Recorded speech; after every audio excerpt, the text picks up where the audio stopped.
اب مثال کے طور پہ اگر دنیاوی اگزامپل، پہلے میں اس حدیث کو پورا کر لوں، اور پھر فرمایا یہاں تک کہ جنت اس کا ٹھکانہ ہوتی ہے، اس کا بھلائی سے سیری نہیں ہوتی، یہاں تک کہ جنت اس کا ٹھکانہ ہوتی ہے۔ اب میں فار ایگزامپل سمجھانے کے لیے کہہ رہا ہوں کہ اگر ہمیں یہ کہا جائے کہ ایک فرض نماز پڑھیں گے تو آپ کے اکاؤنٹ میں 50,000 روپے جمع ہو جائیں گے، 2 رکعت نفل پڑھیں گے تو 10,000 روپے جمع ہو جائیں گے، ایک تسبیح کلمہ پاک کی پڑھیں گے تو 5,000 جمع ہو جائیں گے، ایک تسبیح درود پاک کی پڑھیں گے تو 5,000 جمع ہو جائیں گے۔ اب بتائیے کتنی تسبیح پڑھیں گے، کتنے نفل پڑھیں گے، اور کون سی نماز قضا کریں گے؟ ٹھیک ہے نا؟ یعنی دنیا کی چیزیں ہوں تو پھر بندہ نہ دن دیکھتا ہے نہ رات دیکھتا ہے، کسی طرح دنیا کا مال آتا رہے۔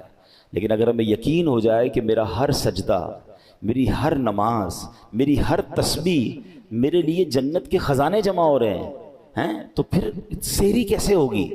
پھر دل کیوں بھرے گا؟ بس صرف ذہن بنانے کی دیر ہے۔ 50-60 سال کی زندگی میں پیسے مل جائیں تو میں محنت کرنے کے لیے تیار ہوں۔ 60 سال ہی جئیں گے نا، 70 جی لیں گے، 80 جی لیں گے، کتنا جئیں گے؟ لیکن مرنے کے بعد قیامت تک قبر میں رہنا ہے، وہ پتہ نہیں کتنے 100 سال رہنا ہے، اور اس کے بعد قیامت کا دن 50,000 سال کا دن، اور پھر نہ ختم ہونے والی جنت جس کی کوئی ایکسپائری ڈیٹ نہیں ہے۔ تو میں 70 سال کی زندگی، 80 سال یا 60 سال کی زندگی کے لیے تو اتنی کوشش کروں، اور جو نہ ختم ہونے والی آخرت والی زندگی ہے اس میں سستی کروں؟ یہ عقل مندی نہیں ہے۔ ایک بڑا پیارا جملہ ہے، عقل مند وہ ہے کہ جتنا دنیا میں رہنا ہے اتنا دنیا کی تیاری کرے، اور جتنا عرصہ قبر و آخرت کا ہے اتنی قبر و آخرت کی تیاری کرے۔ اب یہ فیصلہ ہے کہ کہاں کی تیاری زیادہ کرنی ہے۔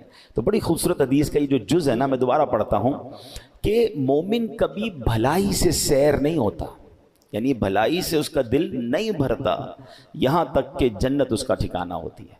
تو اس حدیث میں بڑی خوبصورت نصیحت بھی مل گئی اور درود پاک کی فضیلت بھی پتہ چل گئی۔ تو کثرت سے درود پاک پڑھتے رہا کریں۔